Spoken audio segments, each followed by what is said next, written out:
Today's interview was such a privilege.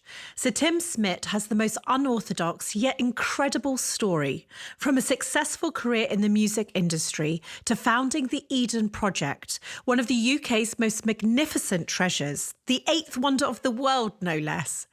Speaking with Sir Tim was completely life-affirming, and his vision, imagination, and commitment to change are truly inspiring. It's interviews like this that make me wish there was another word I could use, as it was so much more than this. Quite frankly, this conversation has had such a profound impact on myself and the team that we felt you needed to hear every single word. And so with that, this will be an interview in two parts. Sometimes we need to be reminded about the truths. And I fundamentally believe that this one conversation will change your life forever. I can't wait for you to hear our chat this week, and part 2 will be out next Monday. Bow your head and let your eyelids close on down. Where we're going, you won't need to bring your frown. I'm Holly Tucker, and welcome to Conversations of Inspiration. Back in 2006, I founded Not on the High Street from the Kitchen Table, and since then I've gone on to launch Holly & Co.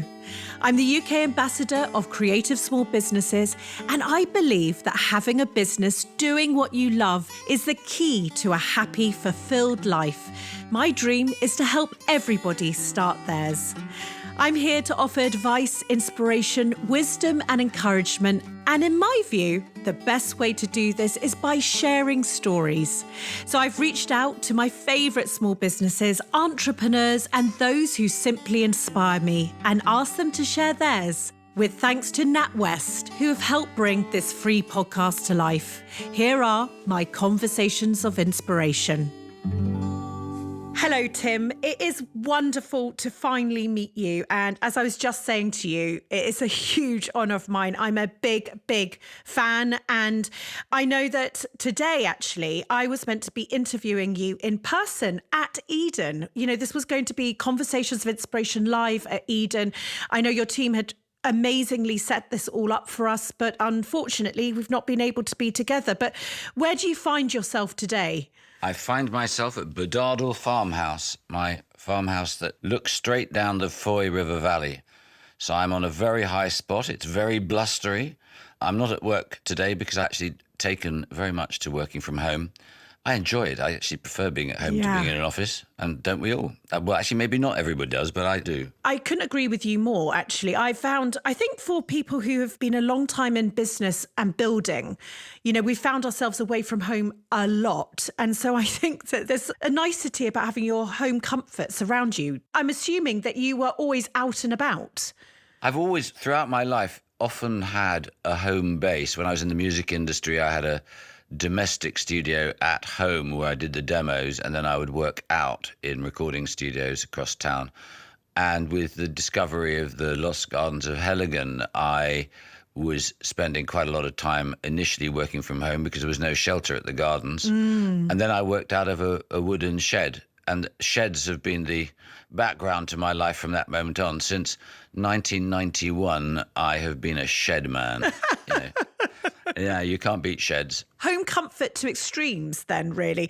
I'd love to start at the beginning. You were born in Holland. Your mother was English and your father was Dutch and was in the airline industry. Was it a happy childhood? I mean, yes. I think it would have to qualify as happy in as much as it was comfortable. I was sent off to an English boarding school at a very young age, at sort of 6 and a bit, which I didn't enjoy. So it wasn't that warm an early family life. It wasn't full of cuddles. I got on well with my granny, but my mum and dad were, don't get me wrong, we subsequently became very warmly friendly. But at that time, they were posted in Turkey and then Nigeria. So I just didn't see them. So I tended to spend time with my granny in England and be at an English private school, which I loathed. I loathed almost every minute of it from 6 3/4 to 18, which is not to say, I hasten to add, that there weren't lots of nice people and I didn't learn things. I was big enough never to get bullied. It was just a kind of lonely life. And I hated the way the British educate. I hated the casual cruelty to those who were different. which I observed. It never happened to me because I played rugby and I was big and I could clock someone around the ear if they gave me a hard time. But I learnt early on that the British as a tribe can be a very cruel bunch.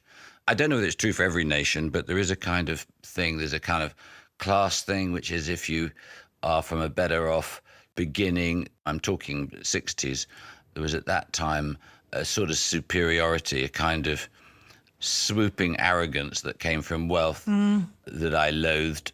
And every weakness that anybody that wasn't strong had was picked at mercilessly, which is the basis, actually, when you look at English humour, which I adore, don't get me wrong. Yes. It is partially born out of the genesis of that almost cartoon-esque picking at people's weakness. I just didn't enjoy it. And I'm told that private education is better now. Whether education is better now is a different issue. I don't think it is. I think the COVID period has shown most parents that we feel better when we see the outside world and that we don't know nearly enough about the world we live in. Yes. There is something rather bizarre that we don't study natural history, but it's jolly important that you study Shakespeare. There's a lot you want to talk about the education system, which I couldn't agree with you more. And just picking up on your beginnings, actually, my father too was sent away to boarding school at 5 years old, and parents were abroad. So I personally know how difficult that is. As you said, it's not about there weren't lovely people around you, but the isolation and the loneliness and a private education system, it had a lot to answer for in those times. And you left Holland, you attended your school in the UK, and I read that you had, though, some great admirations for some of your teachers. So these must have been the good people in your life, and you felt that they were great mentors to you. There was a particular person called Tom Gilbert. Can you tell me about him? Tom Gilbert, yes. He was great. He had classic handlebar moustache. He was Cornish by birth. For dinner, when he sat down with the kids, he would always peel an onion and eat it very slowly. He was passionate about natural history, and he understood the power of storytelling. So he took it upon himself to read a story probably 3 nights a week. He'd come into the boarding house, into the dorm, and read. And it was there that I first heard Lost Worlds by Arthur Conan Doyle, Brigadier Gerard the same. So my head was filled early with stories of dusty drawing rooms and mystery and intrigue and adventure, which would stand me in very good stead, that combination of loving to be outside doing natural history and the feeling of mystery and adventure, which undoubtedly shaped the way I went forward and became an archaeologist to start with. What is very odd that you never don't know when you're a child, when people tell you, oh, you've got to study something for a profession. I argue very strongly against that, unless it's a very specific profession you want, because you never know what is going to be a trigger to your interests. And Tom Gilbert was particularly interesting because he was the first polymath I've ever met. He was interested in everything. He was interested in literature, in science, in culture, in the round. He was interested in community and storytelling. And as far as I was concerned, he was the perfect teacher. I've been lucky enough to have many great teachers. Tom, I think, probably shaped my life more than anybody else. And his son wrote to me out of the blue a few years ago because I had mentioned Tom in the Times educational supplement as being a particular inspiration. He wrote to say how warmly he felt about that someone remembered his dad in that way. At my later school, I had a number of very fine teachers, one who terrified me and got me grades way above any expectation I had. And the other was Hubert Moore, who was my English teacher, who implied that everybody had great writing inside them if they only had enough time to do writing for long enough to discover their own voice. Yeah. Which is something that I think is hugely important, because I think that so many people are lonely because their creative voice has been stifled because they have no idea. I'm fascinated going to art galleries and looking at people terrified walking around them, having no idea what's a good painting, what's not a good painting, what colour do they like, what colour don't they like. So many people are suggestible because they have never had the time with their crayons for long enough. They were ripped away. And it's the same with music. Why is it that when you ask hundreds of people, what do you wish you'd learnt at school which you didn't have the chance to, they don't talk about more maths. No. They talk about music, dancing, writing, painting. And I think that the cultural side of us actually lies right at the heart of what makes us happy. because we can express the true selves that we have. And I think it's really sad. And I think this COVID period I can't remember since I was 5 or 6, I have never lived through the seasons of the spring, then summer, now autumn, so closely, having the time because of being locked into a space, Yes. of seeing it evolve and realizing the majesty really of this. You see, if you're in the same place looking at the seasons changing and you realize that for 5 miles all around your eye scan, everything is changing like that, you get the sense of a life form that is brilliantly integrated and all of a piece, and the weather systems seem to have part of the background music to all that as you go. Yes. And it's very profound, and I think it's left many people with a spiritual, with a small s, a spiritual yearning of some kind to have more meaning and belonging through understanding where they really are. You're like music, Tim, just to say. I mean, I'm already transfixed by what you're saying. And again, I couldn't agree more. It's been quite a humbling time, actually, to be not stuck in a office. I'm sure lots of people would agree. And having that sort of narrow vision of what our lives potentially were. I want to ask you, obviously teachers inspired you, but you went on to university in Durham, where you studied archaeology and anthropology, and then began your early work as an archaeologist. But then there was this rather unexpected leap into the music industry, and you actually began a very successful career as a songwriter and a producer. Can you just tell me how you go from being in the dirt to writing lyrics? Being in the dirt was fantastic. The best job I ever had. End of 1976, I became deputy county archaeologist for County Durham, which sounds incredibly grand, but there was nobody else. There was just one guy and then me. So I was, by definition, his deputy. Well, you're far too young to know this, but 1976 was the year of archaeological orgasm. It was the year that we had a heat wave, a very, very, very long heat wave. And what happened was all these crop marks started to show up in the fields and the fells around us. Underground, if you build a structure with, say, stone or tamped earth, the grass, when it gets dry, will get drier above where you've got stone underneath. Oh, I did not know that. And where you have ditches, like prehistoric ditches for forts and things like that, because the soil is going deep and it's broken up, it holds the moisture, so the grass is greener above. So it's like a photographic process. Wow. So from the air, you could see an entire Roman fort, because it will have had stone bases, just literally on plan from the air. And you will see Iron Age or even older hill forts or gathering spaces, just like a negative. And it was hugely exciting and appallingly badly paid. I've played piano since I was 2. Right. For myself, I've never been interested in playing Beethoven or anything like that. I love Beethoven, but I don't see any reason why I should play Beethoven when someone else can play it so much better. I prefer to play the music that comes out my head. And I've been doing this all my life. I was no Paderewski. I was more of a Les Dawson, actually, to a point, but I could hold a tune. And we were skint, Charlie and I.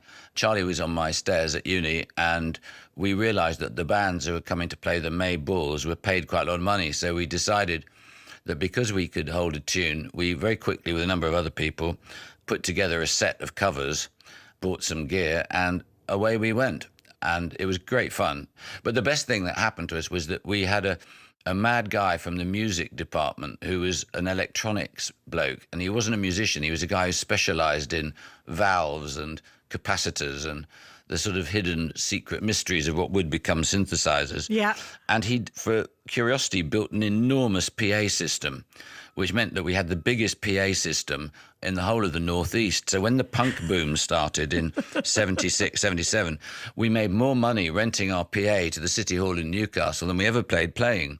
Anyway, at the end of about 8 months, Charlie and I decided we were obviously God's gift to music. We had these big audiences who wanted to dance. Yes. And we went to London because we knew that the roads of London were paved with gold and they were just gagging for us to arrive. You can imagine our surprise when we arrived in London to discover that on any night of the week there were probably 30,000 better musicians than us. And there was absolutely zero demand for us, none, zilch. So anyway, I rented a house. I was given an old upright piano, and I made a bit of money doing mini cabbing, but mostly being on the dole and playing football on Clapham Common on Sundays. And one day, I absolutely clattered a bloke from the opposite team on the green there outside the Windmill pub, if you know London. And someone said, "Christ, you know who you've just clattered?" And I said, "No." And they said, "He's the lead sound engineer from Abbey Road Studios, Pat Stapley." And I went over to him and I lifted him up and I dusted him down and I said, "Hello." Anyway, we became friends and I discovered that he was able to use this fabulous studio for free if there were no bookings. So we entered into an agreement whereby we started to record in probably the best studio in the world for nothing. Wow. We struck lucky, actually. We struck really lucky. My then wife was an absolute stickler for absolute honesty, by which I mean the music business is quite seedy, as you are probably aware. Yes. And she said, you must be completely honourable and it will serve you well, you know. So we got 5 record deals back to back. None of them were hits, but we gave copies to the musicians and the studio of the contracts we were offered. So everybody saw that we were paying them exactly what we promised from whatever we made. So we built up this cadre of people who were unbelievably above our pay grade in terms of their abilities. They were playing for famous bands and whatever, but they'd come and play for us because we always paid and we were honest and they liked us. And I discovered early on that being liked, as in you're agreeable to people and you take care of people, is the core of all future success. I mean, it really is. I knew a lot of people who would, you know, I could use rude words about, and they would have occasional immense success. And you always hear of them, you know, the people who hold other people out of apartment blocks by their heels and things. But the people I've found to be the most successful are usually the nicest. There are exceptions. But anyway, this is in the pre-mobile phone day. So the moment of success for us, we thought success was getting a record deal. We then realized that marketing was everything, because you can get a record deal, but if you don't get played, Yes, all you've got is the vanity of 1,000 records you're eventually going to put in your attic. There's that old joke, I've got a million cellar, I've got a million records in my cellar. You know, that's the sort of thing. But we had this stroke of astonishing luck. My son, Alex, was born, this is in 1980, and the very first evening that I was able to take my wife out to dinner, we got a babysitter, my sister-in-law, and she said, could she bring a friend to keep her company? And we said, fine. And at the end of our dinner, we came back. And of course, to be polite, you've got to talk to everybody. You can't say, now, go away. So we talked, and it turned out that her mate was an opera singer called Louise Tucker. And she handed me a card saying, if you ever need a singer, please do call me. I'd love to work with you. And I was thinking in my head, I am never, ever, ever, ever, however many evers, going to work with an opera singer. I can't stand opera. The next day, whenever I tell this story, I sometimes wonder whether I'm even lying to myself, but it's true. The next day, we arrived at Abbey Road to record a song which was called Midnight Blue, and the singer phoned in ill. Now, in the pre-mobile phone days, in your little, address book, we probably had 4 other singers, all of whom just happened to be out. And I had this card for the opera singer from the night before.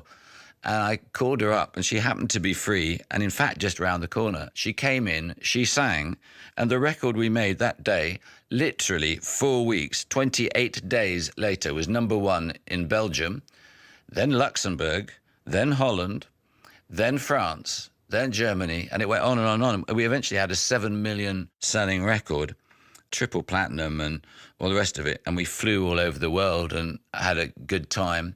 And we did 2 very successful albums together. And then for reasons that I won't go into here, but are not unpleasant, they're just personal, we decided we weren't going to continue working together. In truth, we'd probably exhausted that genre, which was kind of, what do you call it, Vangelis Chariots of Fire meets opera meets some kind of, electric drum boxes and stuff.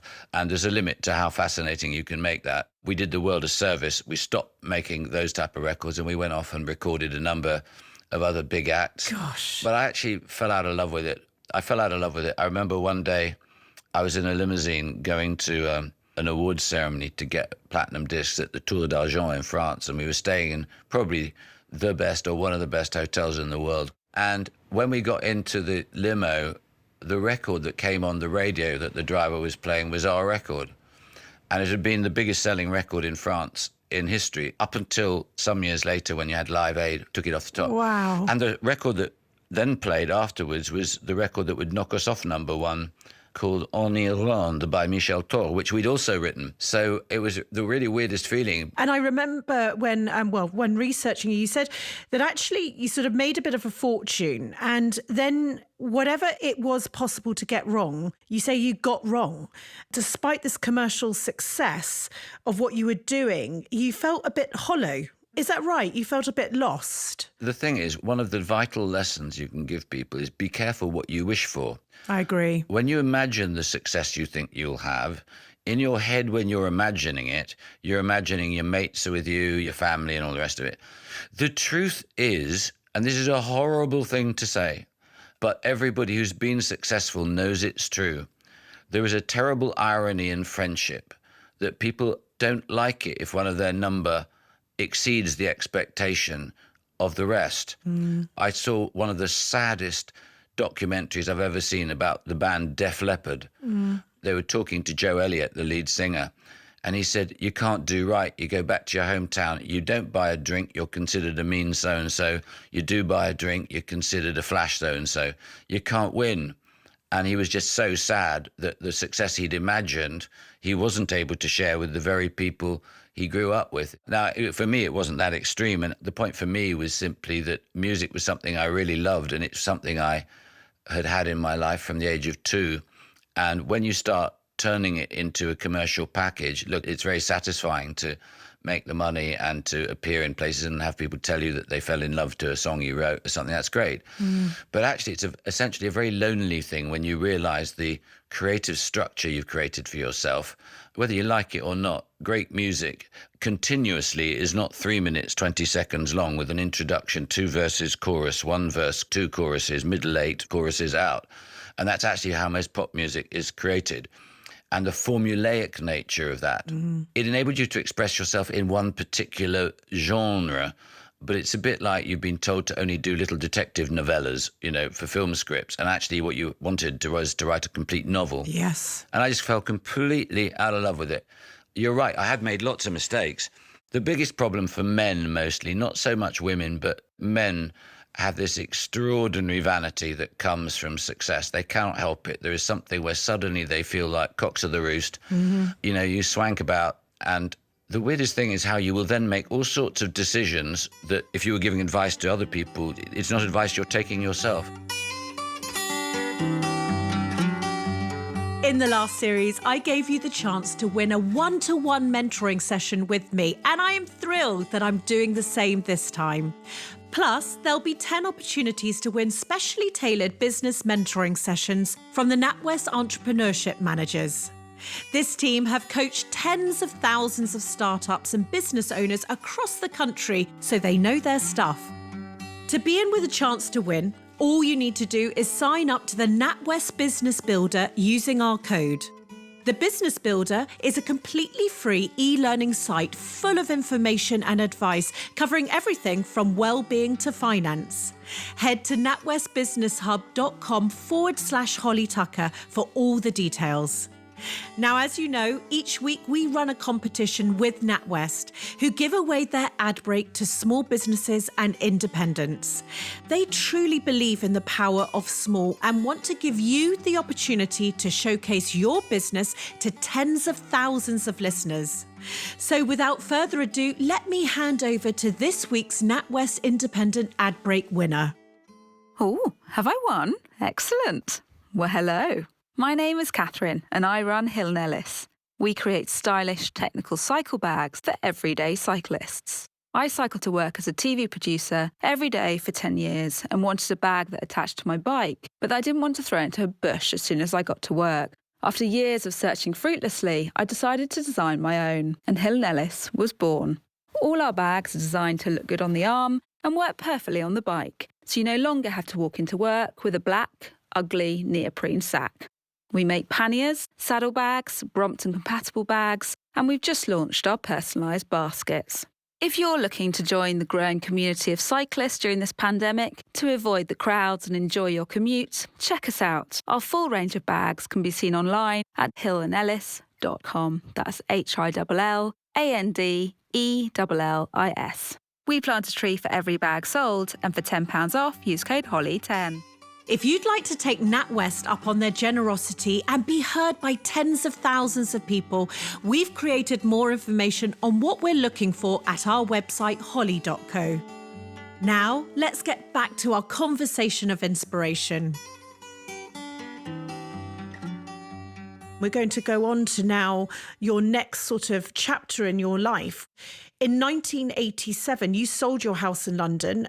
You relocated to Cornwall, and with your family, you bought a derelict farmhouse. You set about doing it up before meeting a local man that had inherited this estate and was looking for an archaeologist who happens to have moved into the town, you. That estate was the Lost Gardens of Heligan, and it was completely overgrown, hadn't been touched since the First World War. So you had this sort of very unorthodox journey, I suppose, almost like a film. You know, a successful musician moves out of London, discovers this sort of secret garden. What inspired you when you found Heligan? Did you have a vision? Did something come to you at that point in time? Can I just interrupt you? The story sounds grand the way you've told it, but actually the truth was we moved to Cornwall as a complete random act. We just felt like a big change. We hadn't intended it to be quite that big. We'd just gone into an estate agent while we were sheltering from the rain while on holiday in Cornwall. It was ridiculous. I lived in Brixton. For about a year and a half, we were really, really struggling. And then in 1990, I was on the verge of bankruptcy and I went to the dentist. And when I went to the dentist, unbelievably, on the dentist's, the little table where they keep the, 5-year-old country lives and things like that, there was a recent copy of The Stage magazine, which what it was doing in Cornwall, in Tregony, I have no idea. And I just opened it up in a sort of desultory way to mask my fear of the dentist. And there staring at me from the centre of the page was a picture of the famous footballer who's recently sadly died, Jackie Charlton. And Jackie Charlton, when he left football, became a journalist and a very famous fisherman. And he had been commissioned to do a programme called Go Fishing, a really big series for ITV. Mm-hmm. And I suddenly thought, crikey, 5, 6, maybe 7 years before, as a joke, when drunk, with a whole bunch of people in a studio in Farnham in Surrey, I had written a song, a bit like Mungo Jerry's in the Summertime, using banjos, guitars and sort of slappy drums. And it was called Go Fishing. And it was full of puns about, I can't salmon up the energy for this. This isn't the time or the place. I'm a dab hand, the sort of thing.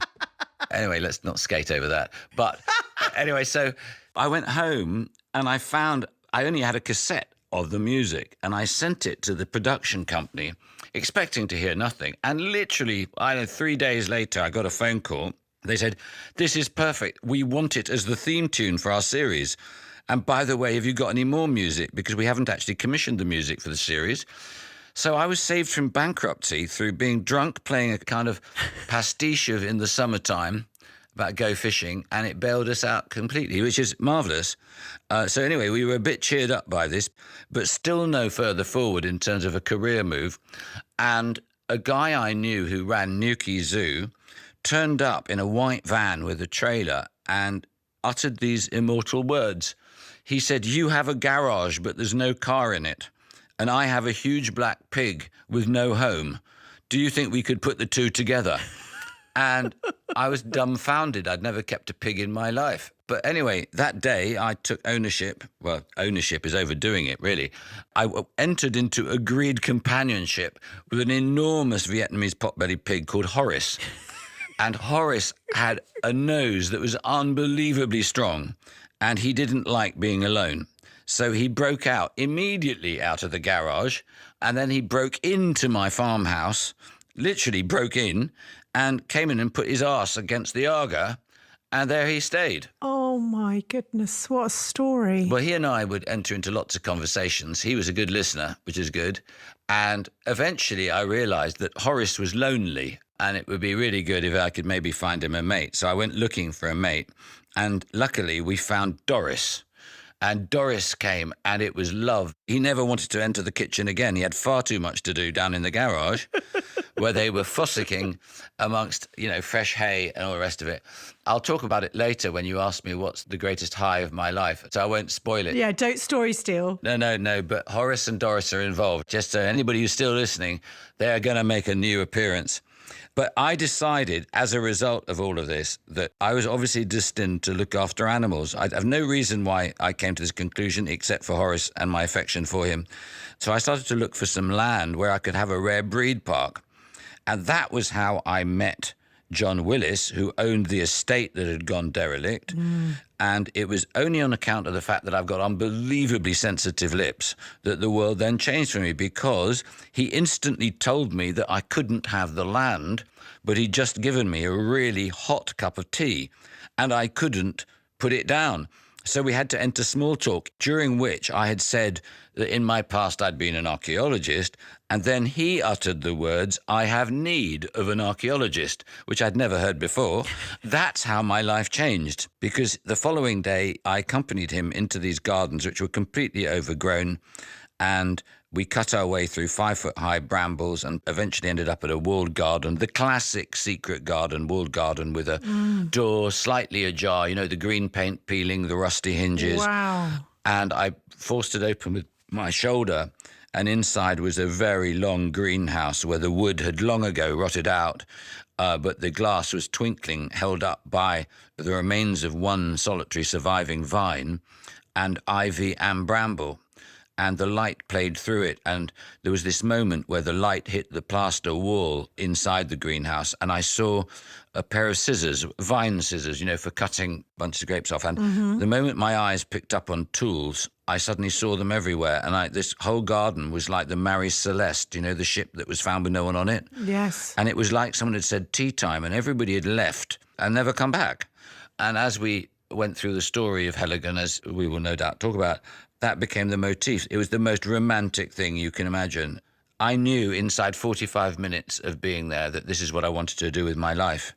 And for anybody who's listening who wants inspiration, one of the things I learnt in the music business was that if you love something, really love something, and you're not a freak, there will be millions and millions and millions of other people who feel the same. Therefore, the only issue is telling them about it. So it came, I did a lease for the estate. I had no money, but I did a handshake on the lease, which was like a music business deal going back to my days at Abbey Road, where I said, if I can restore it and get the public in here, I will share the proceeds of ticket money with you according to this percentage split. And we shook hands on it. My goodness. And so began this extraordinary adventure. Well, the adventure was extraordinary because we had no money. Yes. But my mate, John Nelson, who'd been building at my house, he said, look, all my life I've been waiting for an adventure. I'll join you.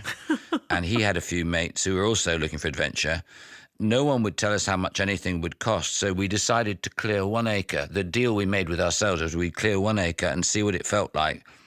We just got addicted to it, and we persuaded the BBC. I phoned them up and I said, I'm going to give you once-in-a-generation opportunity to film probably the greatest restoration history's ever seen.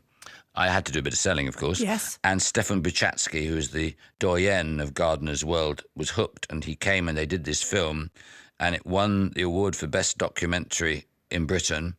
And there was only one flaw. He forgot to mention it wasn't open to the public yet. So the public poured in, and we had no ticketing or visitors. Car park was like a Somme reenactment scene. The builder's mate, Tiggy, he had this really smart idea. He said, I've got some bolt croppers. He said, so why don't we use the blue portable toilet and I'll clip the bolts off. Then I can stand in there and we buy some cloakroom tickets from Woolworths and we'll charge people as they come in. So the public came in and bought a ticket from a portaloo, and they would go into the garden and they'd find us working and they say, what's up there? And you'd go, I don't know, but here's a machete. Why don't you go and find out? It was the best business model ever invented. How clever. Yeah. I mean, gosh, you obviously fell in love at that moment in time. Whatever that calling was, here it was being answered. You also had this moment where your life was changing before your very eyes. And I speak to people like Keith Abel from Abel & Co. or Guy Singh Watson, founder of Riverford, and talk about land and horticulturalists, which is a very hard word for a dyslexic to say.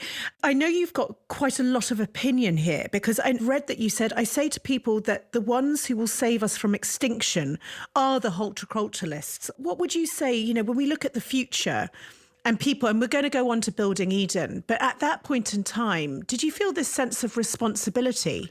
No, at that moment I didn't feel responsibility. I was like the main character in the film Fitzcarraldo, who wanted to build an opera house up the Amazon. I just had this mad knowledge that people would love this place. Right. I wanted to put it into good heart. When people ask me what I am professionally, I am a frog kisser. I kiss frogs to create princes and princesses. I love putting things into good heart. I love actually putting people into good heart if one can. It is the whole idea of repair and renewal that excites me. My subsequent zealotry about horticulture came later. You've got to understand that when I found Heligan, the only thing I knew about plants was green side up. I knew nothing about plants, which is just as well. I knew nothing about historic gardens. I mean, I'd visited them. Yes. But I did realize very soon that there was a whole profession built around having the same opinion about the need to conserve and preserve absolutely everything, which is the British way. Because the British believe that the past is somehow a better place. It is a place of thatched roofs and the smell of bread on the air. And they never think of the fact that the people who are voicing this absolute poppycock, they've probably been burnt as witches. The force for being a conformist in the past was absolutely enormous. One of the things that is a theme for me today, as it was then, is a real aggression about conservation conspiracy. You've got to conserve and preserve everything. The landscape is perfect. The landscape, you mustn't build on it or whatever. It's just rubbish. Almost every square inch of the landscape you see in Britain has been shaped by humans. There's very little wild, which is not to say one should not conserve the beautiful views and all the rest of it. But the approach to it shouldn't be about stopping things. It should be creating high benchmarks and standards for behaviour to enable things to happen. And when I restored Heligan with John, it was pure excitement of adventure. That's what it was. It was about the fact you couldn't get cobbles. We weren't allowed to take cobbles from the beach by the National Trust, but there were no cobbles to get, and we needed a cobbled courtyard. So how do you disable the engine of a tractor so that it can glide down a hill to a beach without making a sound? How do you put sacking all over the trailer so that when you throw cobbles in, no one hears them? And how do you then steal 10 tons of cobbles from the National Trust without them ever knowing? Then you do the cobble and you rub sand and mud into it. So when people say, where'd you get those cobbles? You say, they've been here for about 150 years, mate. What are you talking about? Going to auctions, finding timber that's come from buildings that have been knocked down. The metalwork at Heligan to restore the greenhouses, beautiful ornate grill covers over the piping, that all came from people who preserved them years and years before, who saw that we were in need, and they would drive from all over England with their vans or lorries on saying, just give us the petrol and we'll give this stuff to you. It was like the famous five. Yes. And that's how it was. And we were also accompanied by this chap, Philip Macmillan Browse, who'd been boss of the RHS, who just wanted to have a second life doing something really exciting. And he was brilliantly pretend pompous. He began this search for the lost crops of Britain, because with big agriculture, what's happened has been we've created a whole range of vegetables and fruits which are called heritage. What it means is you call it heritage so it gets preserved because, of course, as I said before, we believe that everything of the past must require saving. What he doesn't tell you is that big agriculture has chosen a very narrow range of vegetables and fruits to grow because they'd get the biggest yields, so they'll get the biggest money from it. So actually, all over this country, incredible fruit and veg has been getting rarer and rarer and rarer. And the flavours that you can buy in a supermarket are getting more and more infantilized. The flavours are predominantly sweet. You don't get this mixture of tart and sweetness, or indeed really rugged, earthy flavours. Like if I could give you turnips and Swedes with real flavour, and if I cooked them for you, you'd go, what on earth have you added to this? And you go, no, this is actually what real heritage Swedes taste like. I could give you a strawberry where I promise you that once you'd crushed it against the top of your palate, once you'd let the juice go down over your tongue and it had gone right down into your tummy, if I then told you had to pay me £30 for a punnet of those, you'd be reaching for your wallet immediately. So good is the flavour. But they're not produced for us ordinary mortals because the plants die easily and they are susceptible to disease. So big agriculture wasn't interested. Yeah. At Heligan, we grow them and about 100 other rare breeds. But you know something?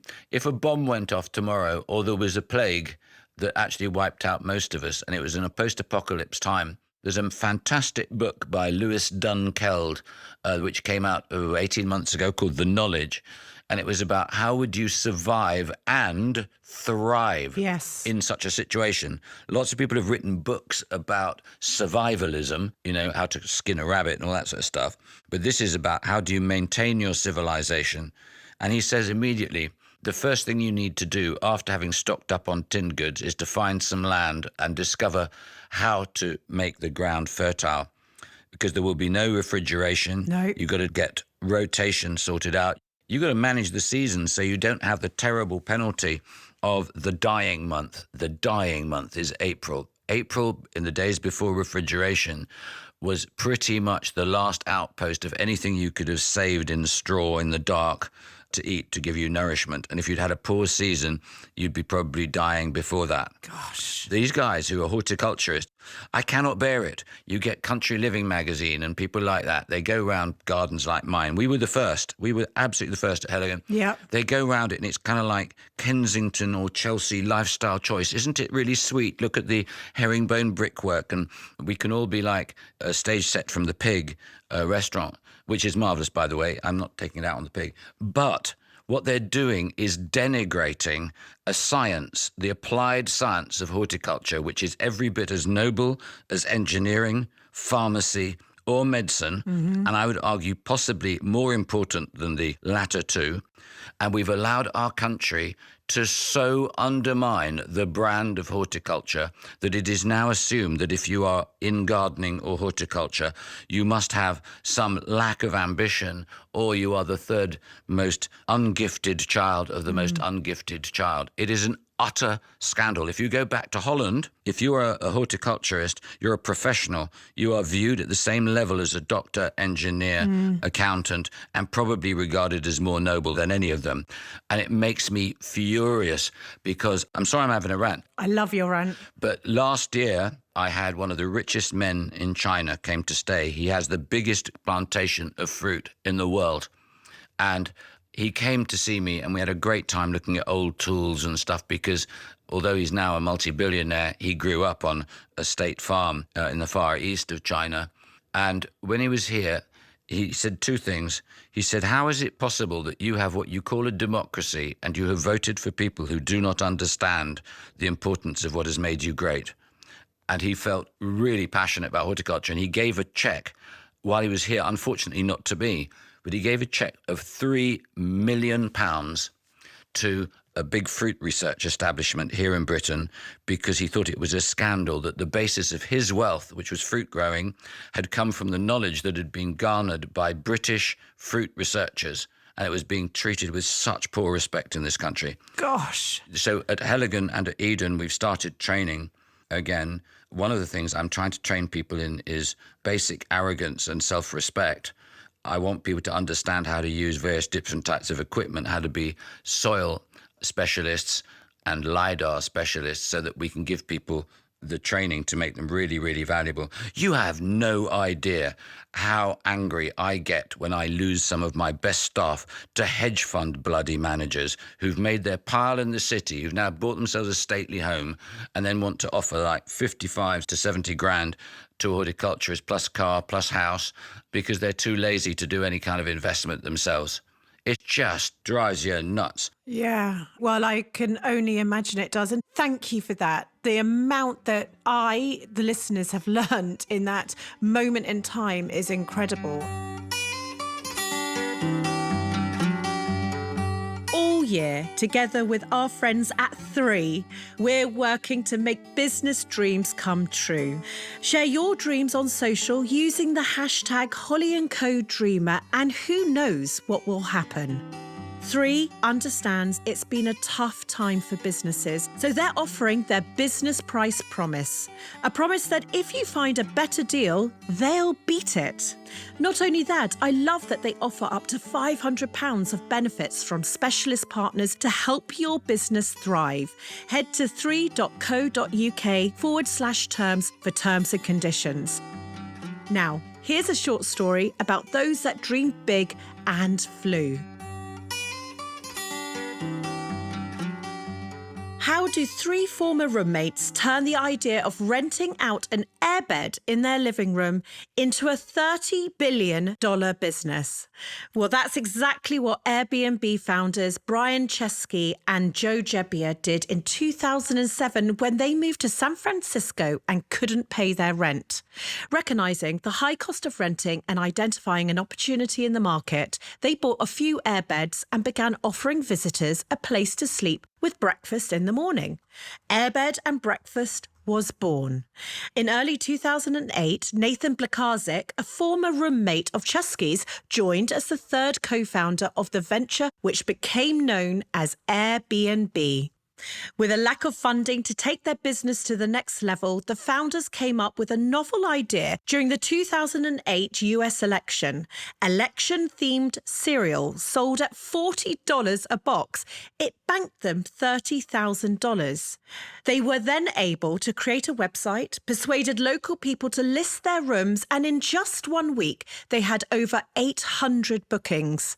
Chesky, Gebbia and Blakarczyk then took several rounds of investment into their growing and innovative business, and within 3 years, they were in profit. Chesky says, never assume you can't do something. Push yourself to redefine the boundaries. And it was this determination and belief in their mission that helped achieve a dream that at one point seemed impossible. Don't forget to share your own business dreams on social using the hashtag #HollyandCoDreamer. And to find out more about their business plans, search 3 Means Business. Now, back to Conversations of Inspiration. Before we go on to Eden, I want to ask you a question because, I feel in my life not the fullest. I know that there's still a lot to come. And I love your reference to adventure. The fact that we try and pigeonhole ourselves into professions or as entrepreneurs or founders that we try and say, or as children, what are you going to be? That there is this neatness that we're trying to get to. And right now what we're hearing, this is passion for decades. A lot of people ask me about, and certainly, Tim, in this period of time, more businesses starting up in June and July than ever before. What is a way that people can find their passion? If they don't know, if their senses have been numbed for whatever reason, how do people find passion? Gosh, it's a hard one. Yes, it is a hard one. It comes up for me probably every week. I will have people come to me and say, I know I want to be a master of my own destiny. I know that there is more, but I don't know what it is. And I've got to say, I think that can happen to a lot of society. We're herded into our education system, then we're herded out and we find ourselves in professions. But is that really who we are? As you said, I would say you found yourself now in this period of your life. Is it that you have to be relaxed and go with the universe and what it's pushing you into? Be curious? I talk to a lot of people about this, and I try to take my soft social worker tone of voice off, and I become hard. And I say to people, like everything else in life, do you want it easy? Do you want it really easy? Do you want to open a box or buy a magazine or watch a television show which will give you your passion? If you don't invest in yourself, you deserve what you get. You've got to invest in yourself. Curiosity isn't something you're born with or not born with. Everybody has a degree of it. That's how children go from childhood to adulthood, by being curious. It gets knocked out of you, but usually by insensate parents who themselves are rather numb and dull. You've got to invest in yourself. Several things you've got to realize. Number one, good luck is not something that happens to other people. It can happen to you, but it's a byproduct of the work you put into things. It's not really luck at all. I mean, occasionally it's luck, as in you're in the right place at the right time. So many people, and I'm talking about some very, very high-ranking people, are unbelievably incurious. They may be qualified to the eyeballs, but they're totally uneducated. They have no curiosity. I mean, the people that are inspiring that I come across are people who are widely read or watched or listened, but most importantly, experienced. There is nothing more depressing than being in a London salon room with all these smart, high-achieving people, and you talk to people. And I'm going to say something horrid. I'm quite widely read, and when you sit at a table and you hear people mouthing off about their opinions and they want their peer group to think they're clever, and I'm saying, I read that article in The Economist. You just hope that everybody else at this table hasn't read it. People are just so intent on the laziness of non-thought, and it happens everywhere. I'm an environmentalist, supposedly, although I don't really want to go on holiday with any other environmentalists. I'd rather drill my teeth. But, you know, I love being provocative, and I go into audiences and I say, who here is against nuclear? And almost all the audience will say they want to please daddy, so they put their hand up. And then you say, why? And it's usually only about 1% of that audience even know why they're against nuclear. I actually am against the type of nuclear we currently use, but the thoughtless tribalism that we have fallen into in the world is extraordinary. And it's as bad on the left and the liberal side as it is on the right. And I get really furious when I see my friends talking about President Trump or Bolsonaro or whatever, both of whom I find pretty questionable. But they do it with a complete lack of knowledge for how incompetent and unvisionary those who are supposedly champions of the opposing view are. And one of the really interesting things about the extreme views of, say, what are called populist movements is that what they're doing is throwing flour over the invisible man. And by throwing flour over the invisible man, it's showing to all of us that the battles for the liberties that we wanted to have are by no means won. They're not. We just got ourselves into an echo chamber where we were just talking to other people like ourselves and thinking that was a really good thing. And that must be the view shared by everybody. I only say this because I love taking my own prejudices for a walk. I spend a lot of time questioning what I believe and why I believe it, to expose the bias that I have. I have huge biases to find the information which confirms my prejudices. And you have got to keep taking your prejudices for a walk. There's a wonderful piece of graffiti as you go over the Severn Bridge into Wales. Someone has sprayed on a building, "Some open minds should be closed for repair." And I think that ought to be a mantra for all of us. Yes, my politics may well be on the left, but you know what? Those of us who are slightly on the left ought to shut the so-and-so up for a while and really listen to people who've got other views. By listen, not wait for the gap where you can just tell them they're idiots. Listen so you can understand, and maybe we will find that there are actually ways forward where the vision for the country or the world that we have may be remarkably common. It's just the way of getting there is different, and maybe we're all capable of a bit of compromise.